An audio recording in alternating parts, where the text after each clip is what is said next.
வணக்கம் நண்பர்களே. அஜித்தோட ரசிகர்களின் ஆதரவு சீமான் பக்கம் திரும்பியது ஏன்? விஜய்க்கு சவுக்கடி கொடுத்த அஜித் குமார், சிந்திக்க தொடங்கிய மக்கள், பெருகி வரும் சீமானுக்கு ஆதரவு, அதுதான் இந்த பதிவுல பார்க்க போறோம். இன்னைக்கு தமிழ்நாட்டை பொறுத்த வரைக்கும் சினிமா தளம் ரொம்ப முக்கியமான ஒரு தளமா இருக்குது. இதை பயன்படுத்தி தான் நிறைய பேர் இன்னைக்கு ஆட்சியை பிடிச்சிருக்காங்க. அப்படி இருக்கிற பட்சத்தில் நீ தமிழ்நாட்டு மக்களாகிய நாம நமக்கான ஒரு அரசியலை தீர்மானிக்க முடியல. காரணம், பசி, பஞ்சம், ஊழல், லஞ்சம், இது எல்லாமே இன்னைக்கு விதை போட்டு மரமாய் நிக்குது இந்த தமிழ்நாட்டு மண்ணுல.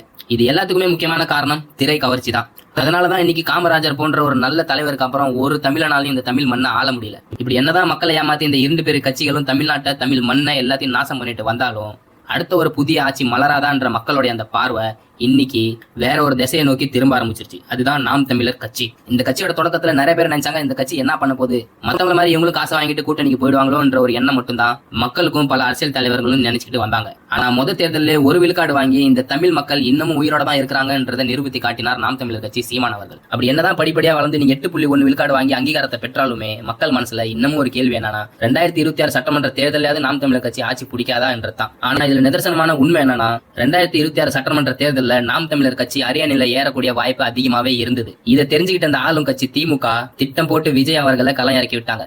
நீ என்னதான் விஜய் ரசிகரா இருக்கட்டும், இல்ல எந்த ஒரு நடிகர் ரசிகராக கூட இருக்கட்டும், தமிழ் என்ற ஒரு உணர்வை உணர்த்தி இந்த இளைஞர்கள விழிப்புணர்வு அடைஞ்சு தன் பக்கம் திருப்பி வச்சிருந்தாரு சீமான் அவர்கள். ஆனா அது எல்லாத்தையும் சுக்குநூறா உடைக்கிற மாதிரி தாவைக்கா விஜய் அவர்கள் கட்சியை தொடங்கி நீங்க ரசிகராகவே இருங்க, உங்களுக்குள்ள தமிழுக்கான அந்த விழிப்புணர்வு வரக்கூடாதுன்ற ஒரு விஷயத்தை உருவாக்கி இன்னைக்கு அவர் பக்கம் திசை திருப்பி வச்சிருக்காரு. இதனால சீமானோட வாக்கு வங்கி கொஞ்சம் விஜய் பக்கம் திரும்ப ஆரம்பிச்சிருச்சு. அதனால வரப்போற 2026 சட்டமன்ற தேர்தலில் சீமானோட வாக்கு வங்கி குறைஞ்சபட்சம் 5 விழுக்காடாவது விஜய் பக்கம் திரும்புன்றதான் நிதர்சனமான உண்மையா இருந்தது. ஆனா இப்ப அது இல்ல.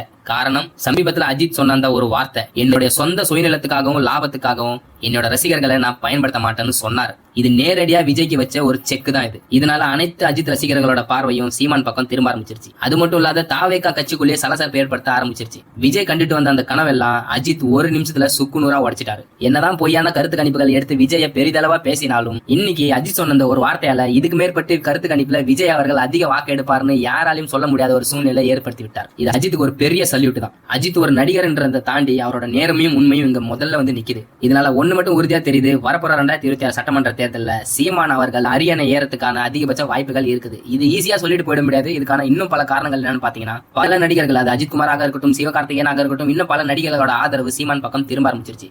இன்னும் இருக்கிற 7-8 மாசத்துக்குள்ள அவங்களும் அவங்களோட ஆதரவை கண்டிப்பா சீமானுக்கு வெளிப்பட தெரிவிக்க போறாங்கன்றதா இதுல நிதர்சனமான உண்மை. இதுல எல்லாரும் எதிர்பார்த்த மாதிரி இந்த 2 பேர் கட்சிக்கும் ஒரு புது மாற்று கட்சி வந்தடாதான் எதிர்பார்த்துட்டு இருந்த காலத்துல இந்த தமிழ் மண்ணுக்கான தமிழ் தேசிய ஆட்சி நிச்சயம் மலர போகுதுன்றதுதான் கண் கூட தெரியுது. இனி இந்த திராவிட கட்சியோட ஆட்டம் பலிக்காத. இவங்க போட்டு வச்ச இந்த திட்டம் எல்லாம் நாசமா போகக்கூடிய காலம் வந்துடுச்சு. இதை பத்தி உங்களோட கருத்து என்னவோ கமெண்ட்ல தெரிவிங்க. உங்களோட ஆதரவு எப்பயும் இருக்கிற மாதிரி நம்ம தமிழ் சேனலை சப்ஸ்கிரைப் பண்றேங்க. நன்றி, வணக்கம். தலைநில குறிஞ்சி தந்த தலைவன் தமிழ் இறைவன் நமது முப்பாட்டன் முருகப்பெருந்தகையின் புகழ் போற்றும் சிலை இதோ உங்கள் இல்லத்திற்கு தரமான கலைஞர்களால் உருவாக்கப்பட்டு தமிழரின் அடையாளமாக விளங்கும் ஒற்றுமை சின்னம்.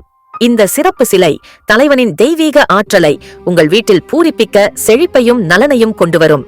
இது வெறும் சிலை அல்ல, தமிழ் மரபின் அடையாளம், நமது முன்னோர் வழிபாட்டு பாரம்பரியம் மற்றும் உணர்வை பிரதிபலிக்கும் தெய்வீக வடிவம்.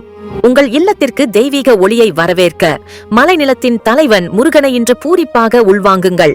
தமிழ் பெருமையை காக்கும் இந்த முருகன் சிலையை உடனே வாங்கி உங்கள் வாழ்வில் சமரசம் மற்றும் சக்தியை வாருங்கள். இப்போதே ஆர்டர் செய்யுங்கள். தமிழகத்தின் உன்னத பாரம்பரியத்தை உங்கள் இல்லத்தில் கொண்டாடுங்கள்.